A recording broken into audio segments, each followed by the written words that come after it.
Meus irmãos e minhas irmãs, nós vamos ler a palavra de Deus, também que servirá para a nossa edificação nesta manhã.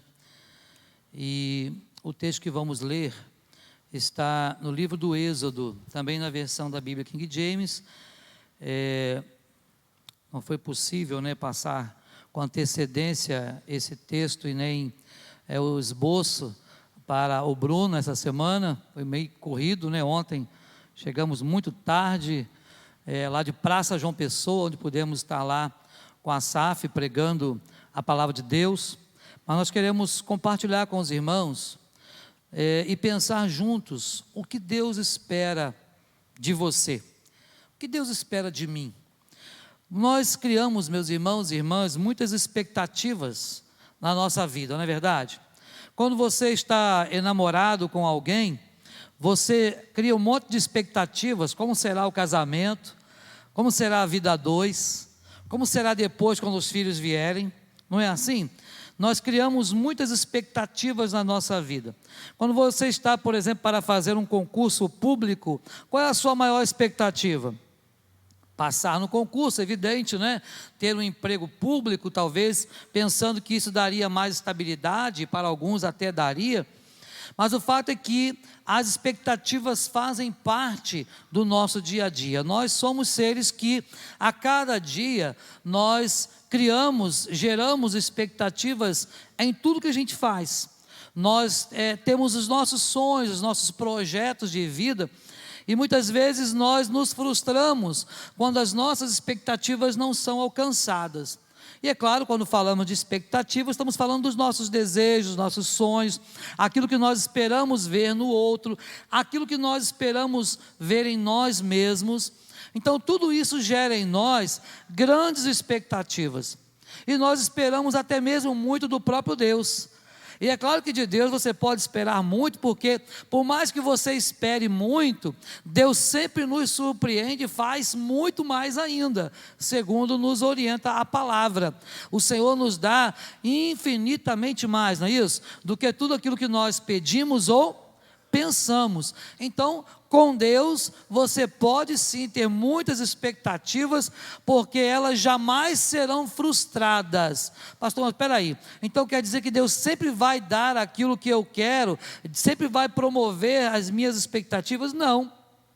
Mas sempre quando Deus disser não para você, Ele vai te dizer por que está dizendo não, Ele vai te dar a condição de você superar aquele não e seguir em frente, sem ficar frustrado com aquilo que Deus não fez, que você achava que deveria fazer.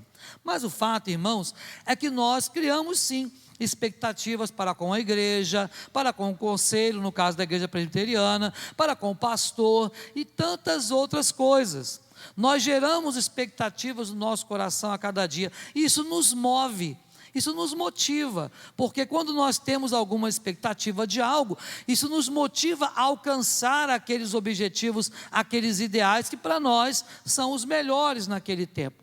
Pois bem, o texto aqui do capítulo 16 de Êxodo vai mostrar para nós algumas coisas acerca do povo de Deus. Nós não vamos ler todo o capítulo, é um capítulo longo, não vamos ler todo o capítulo, mas eu queria que você deixasse a sua Bíblia aberta no capítulo 16, e nós vamos falar de algumas coisas, ler, é claro, alguns trechos desse texto, aqueles trechos que servirão para a nossa reflexão. Logo no primeiro verso, diz assim a palavra do Senhor: partiram de Elim, e toda a congregação dos filhos de Israel chegou ao deserto de Sim, que situa-se entre Elim e o Sinai. Foi no 15º dia do 2º mês, depois que deixaram o Egito. Bom, nós estamos falando hoje sobre o que Deus espera de nós. Deus também tem expectativas a nosso respeito. Não somente nós criamos as nossas expectativas, como também Deus tem anseios, Deus tem desejo de que nós possamos tomar algumas atitudes diante dEle.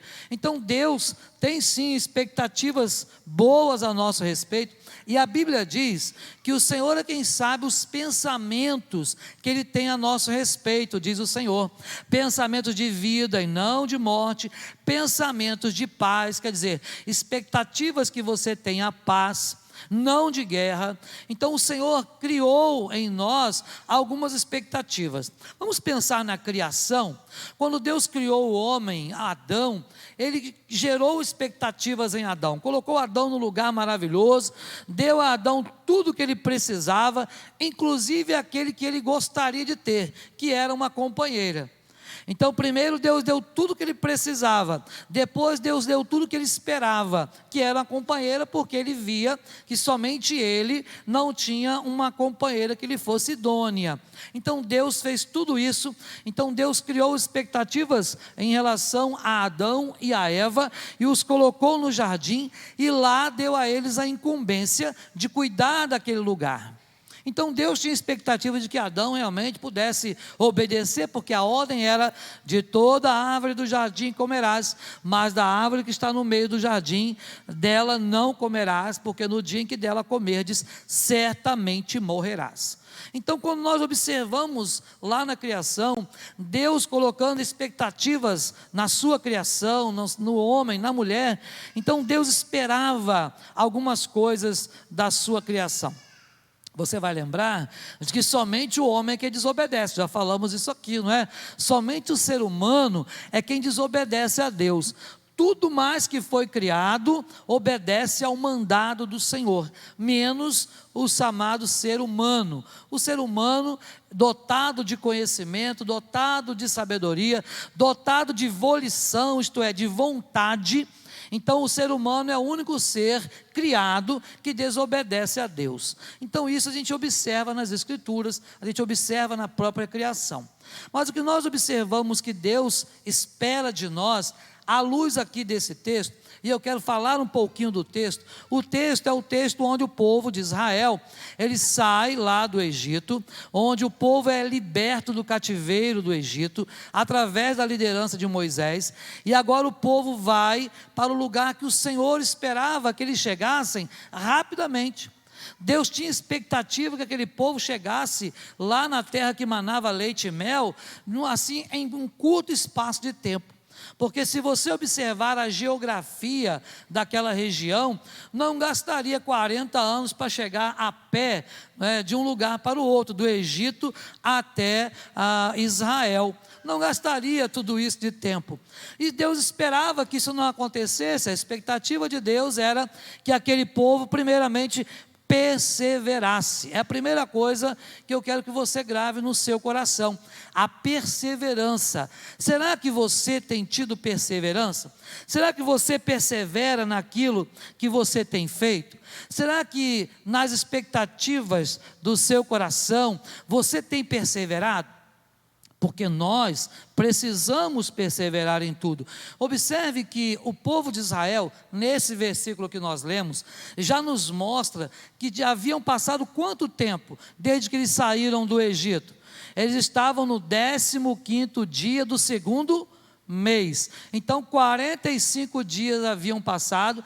Era pouco tempo, não é verdade?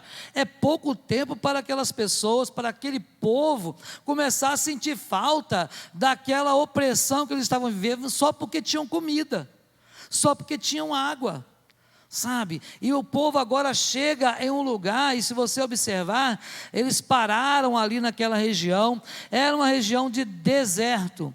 E o povo começa a murmurar. Observe no versículo 2, que diz: toda a comunidade israelita começou a fazer o quê?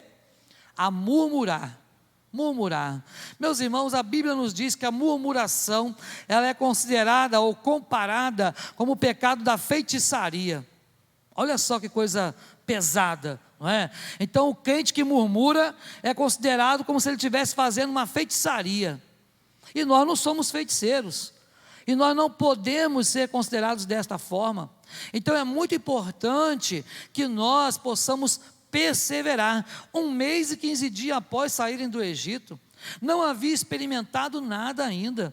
Não havia ainda experimentado do melhor de Deus. Mas eles já começaram a murmurar. Já começaram a reclamar contra Moisés e Arão em pleno deserto, diz o texto bíblico. Então aquele povo haviam visto todas aquelas pragas, não é? Olha só, era pouco tempo. coisa de 4 meses talvez, que começaram as pragas, 5 meses, quem sabe, né? O texto não nos fala uma ordem cronológica. Se você ler o livro do Êxodo, não vai ver uma ordem exata de dias, mas você vai ver que a partir da última praga que Deus lançou sobre o Egito, o povo já foi deixado ir embora.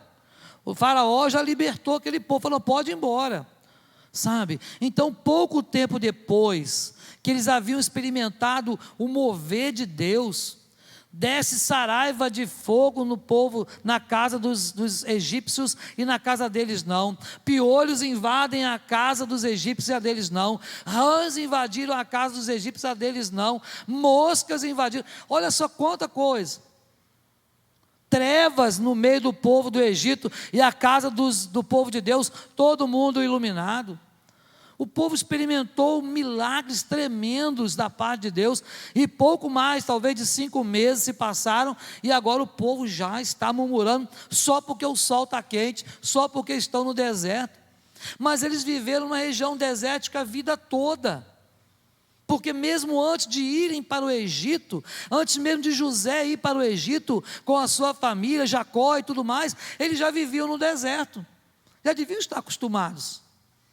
Mas o povo começa a murmurar. Então a primeira coisa que nós observamos que Deus espera de cada um de nós é que nós tenhamos perseverança. Isso quer dizer, irmãos, não desistir, não desanimar, não retroceder, não voltar atrás. Sabe, aquilo que Deus colocar nas tuas mãos para fazer, faz-o conforme as tuas forças. Conforme as tuas forças. E é muito comum nós vermos irmãos e irmãs, né, até mesmo lideranças, desanimando, desistindo, sabe, jogando a toalha, pendurando as chuteiras. Então nós precisamos sim perseverar. O povo de Israel, ele precisava aprender a perseverar. A terra prometida estava logo ali, mas eles precisavam perseverar. A terra prometida estava bem perto, mas eles não podiam desistir. O foco, o olhar deles precisava estar no Senhor e não no deserto escaldante, lá daquela região do deserto de Sim.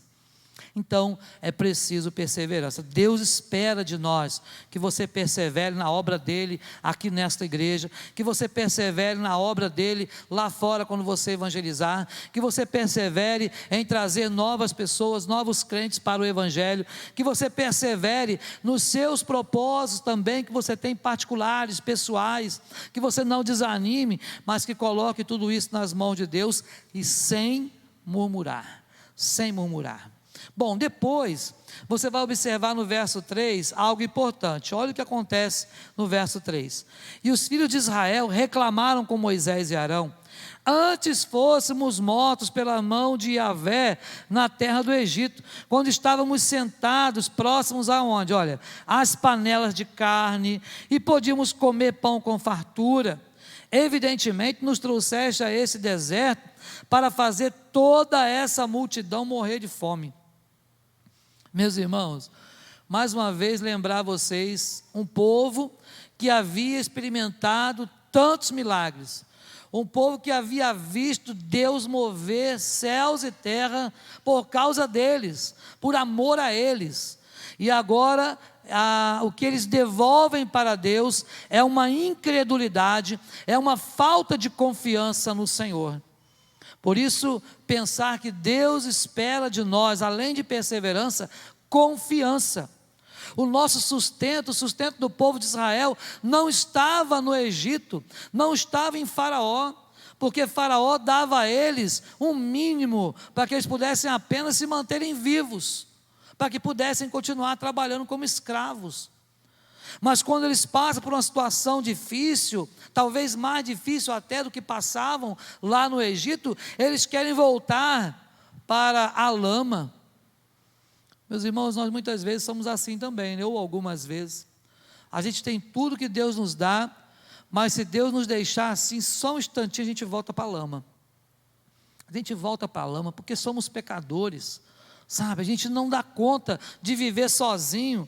Então precisamos observar que o sustento da sua família, da minha família, o sustento da igreja, ele vem do Senhor. Então precisamos confiança.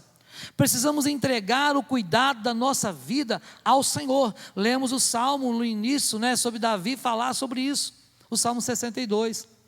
Entregar o cuidado da nossa vida ao Senhor. Então Deus tem expectativas que nós confiemos nele. O teu sustento não vem do Egito, isto é, não vem de onde vem o seu trabalho. O teu sustento não vem da empresa que você trabalha, não vem da repartição pública que você é funcionário. O teu sustento vem do Senhor. Muitas vezes nós colocamos essa nossa esperança ou confiança nessas coisas materiais. E a Bíblia diz isso: uns confiam em carros, outros em cavalos. Nós, porém, confiamos no Senhor. Então precisamos sim continuar confiando no Senhor. O povo de Israel tinha tudo para continuar confiando no Senhor. Deus poderia transformar aquele deserto em terra fértil, se Ele quisesse, para que o povo ali habitasse. Mas Deus esperava a confiança do seu povo. Deus espera, Deus tem expectativa que eu e você também confiemos nele, entreguemos o cuidado da nossa casa, nossa família, no nosso trabalho, nas mãos dele. Sabendo que é Ele quem provê todas as coisas. O nosso Deus é o Jeová Jirê, o Deus da provisão. Então quando nós estamos passando por algum tipo de luta, quando nós passamos por algum problema, por uma adversidade, precisamos continuar confiando no Senhor. Quando o mote da nossa UPH diz confiança em Jesus, é isso que precisamos ter, confiança em Jesus. E é isso que o povo de Israel, o chamado povo de Deus, o povo da promessa, naquele momento que eles precisavam demonstrar confiança, eles vão murmurar e eles vão dizer: realmente nos trouxeste a esse deserto para fazer todo mundo morrer. Então eles tiveram saudade lá do pão, saudade do alimento, ainda que pouco, mas eles tiveram saudade, porque naquele momento, naquela situação em especial, ainda Deus não havia feito o milagre de poder dar a eles o alimento e a água que eles precisavam. Mas não quer dizer que Deus não iria dar. Se você observar a leitura desse capítulo, você vai ver que Deus manda depois o alimento, mas Deus, você vai ver algumas coisas também ainda particulares que aquele povo também não conseguiu fazer. Vamos ver? Bem, o que Deus espera de nós? Perseverança? Com certeza. Deus espera de nós confiança? Com certeza. Mas Deus também espera de nós obediência. Obediência. Se você observar os versículos de 11 a 21, não vamos ler todos esses versículos, mas observe assim, olha, versículo 11: e o Senhor falou a Moisés afirmando: eu ouvi as murmurações dos filhos de Israel, dize-lhes pois que ao crepúsculo comereis carne, e pela manhã vos fartareis de pão, olha bem, e sabereis que eu sou Yahvé, o vosso Deus. No final daquela tarde, apareceu um grande bando de codornas. Na sua Bíblia está codornizes, não é a mesma coisa. Eram tantas aves. Alguém já comeu codorna aqui? Que trem gostoso, gente. Olha, não gosta não? A pessoa fez assim, opa, Jesus. É um prato caríssimo, nos melhores restaurantes aí. Muito gostoso. Aquele povo passou a comer codorna. E você sabe quanto tempo durou aquele povo comendo codorna, gente? Todo dia. Tudo bem que poderia ter enjoado, 40 anos. 40 anos comendo codorna todo dia. Melhor que eu morrer de fome, É claro que eles tinham outros alimentos, irmãos, claro. Passaram a criar animais, Tinha o gado, tinha a ovelha e tudo mais. Mas Deus continuou dando codorna todo dia. Por 40 anos. Leia depois o texto na sua casa, não dá tempo de ler aqui todo o texto. Então observe, no final daquela tarde, versículo 13, apareceu um grande bando de codornas. Eram tantas aves que cobriam o acampamento, olha só. Então não precisava nem fazer muito esforço para pegar. Bastava pular no quintal da casa, da barraca deles lá, e já pegava a codorna. E no dia seguinte, ao alvorecer, preste atenção nisso, havia uma camada de orvalho ao redor do acampamento. Quando se evaporou a camada de orvalho que caíra, flocos semelhantes a geada estavam depositados sobre a areia no deserto. Assim que os israelitas observaram tudo aquilo, começaram a questionar uns aos outros: o que é isto? pois não sabiam do que se tratava aquela coisa sobre o chão. Explicou-lhe Moisés: isto é o pão que Yahvé vos deu para vosso alimento. E eis que o Senhor vos ordena, agora que vem o ponto que eu quero que você coloque no seu coração também hoje. Cada chefe de família colha dele quanto baste para comer, um jarro ou um homer, para cada pessoa que habita em sua tenda. Tá? Mas disse para eles: não guarde nada. Imagina, você recebe um monte de comida, né? De repente, numa seca tremenda, o povo estava passando já, começando a passar fome, e chega carne à vontade, e chega pão, né, ou um trigo para fazer à vontade, e de repente fala assim: ó, você pode pegar, mas só para hoje, para você comer agora, ninguém pode pegar para guardar. O que é isso, irmãos? Obediência, dependência de Deus, obediência. Deus espera de nós obediência. Aí, se você ler o texto, vai ver que algumas famílias ficaram preocupadas. Não, pera lá, vou guardar um cadinho, amanhã vai que não tem, vai que a coisa dá ruim e não tem, então eu vou ter problema, vou passar fome de novo. Não, vamos botar, mulher, pega lá uns jarros, coloca uns 10 jarros a mais aqui, vamos separar dentro da tenda, ninguém vai ver, não tem problema.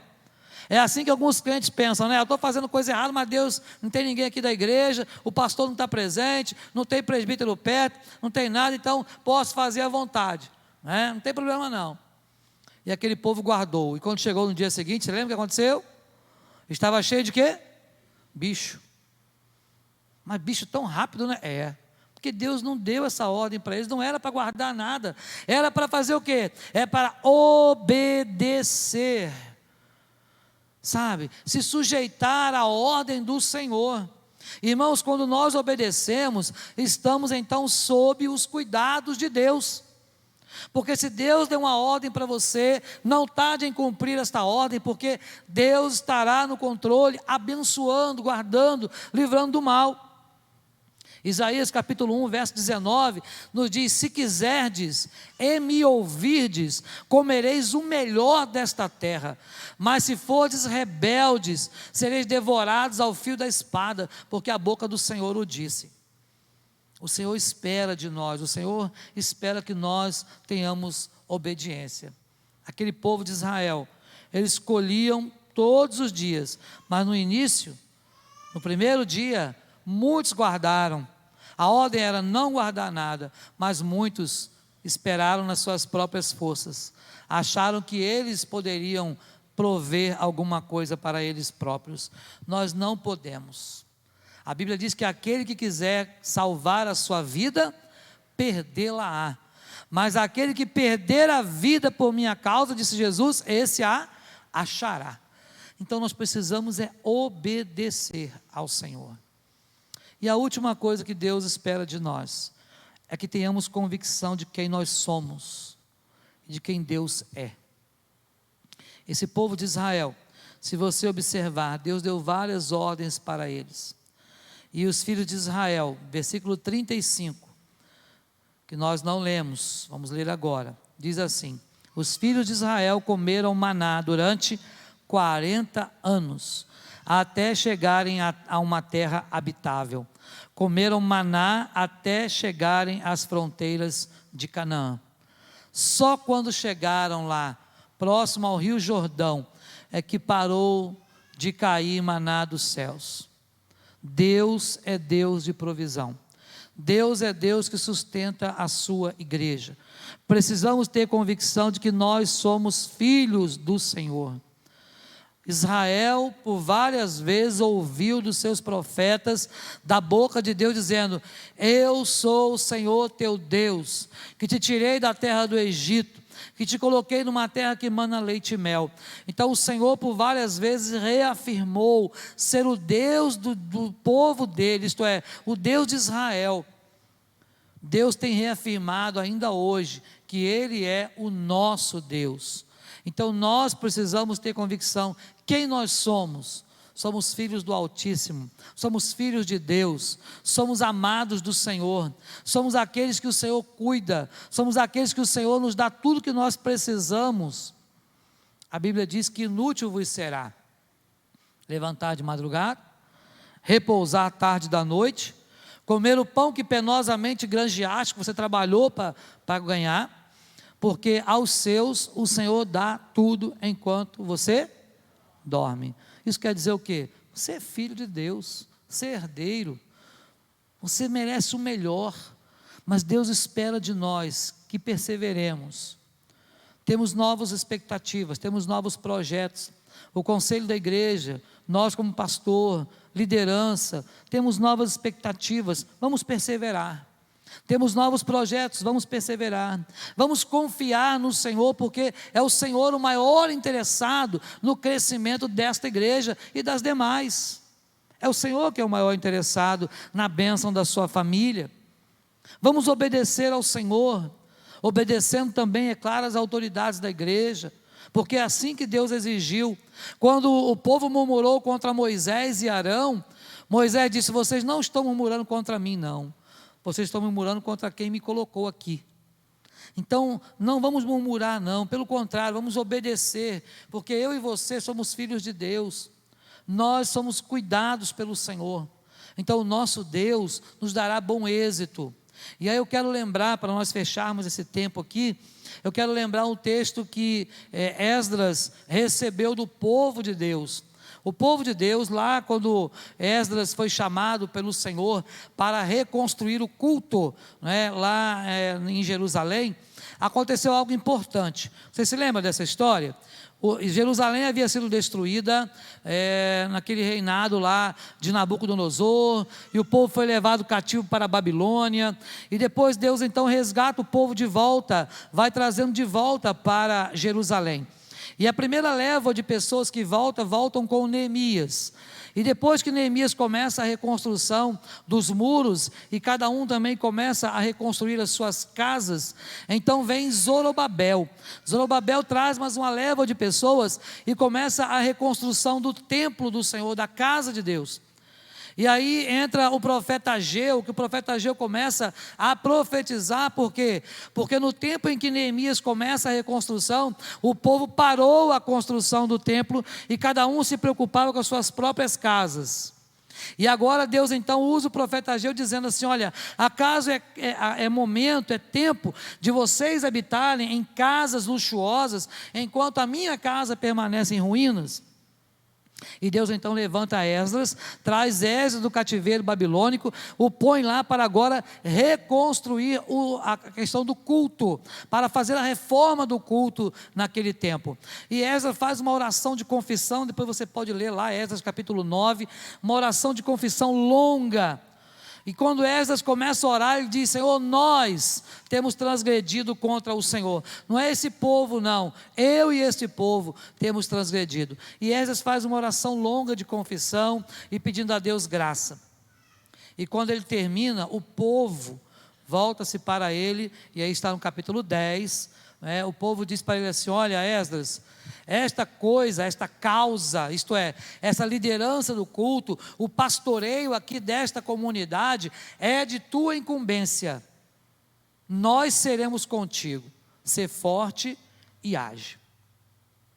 Então, meus irmãos, eu quero também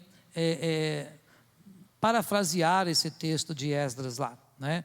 Dizendo assim: olha, esta coisa ou esta causa, o crescimento desta igreja, o trabalho nesta igreja é de sua incumbência, é minha incumbência, é sua incumbência, mas que nós possamos falar como aquele povo de Israel falou para Esdras: olha, nós seremos contigo, isto é, todos juntos, vamos trabalhar juntos, é em unidade, é juntos, no mesmo propósito, que esta igreja poderá lograr êxito no crescimento da igreja, somente desta forma. E eu quero crer, em nome de Jesus, que Deus espera de nós, que nós trabalhemos com maior firmeza, com convicção de que Deus está dando essa direção.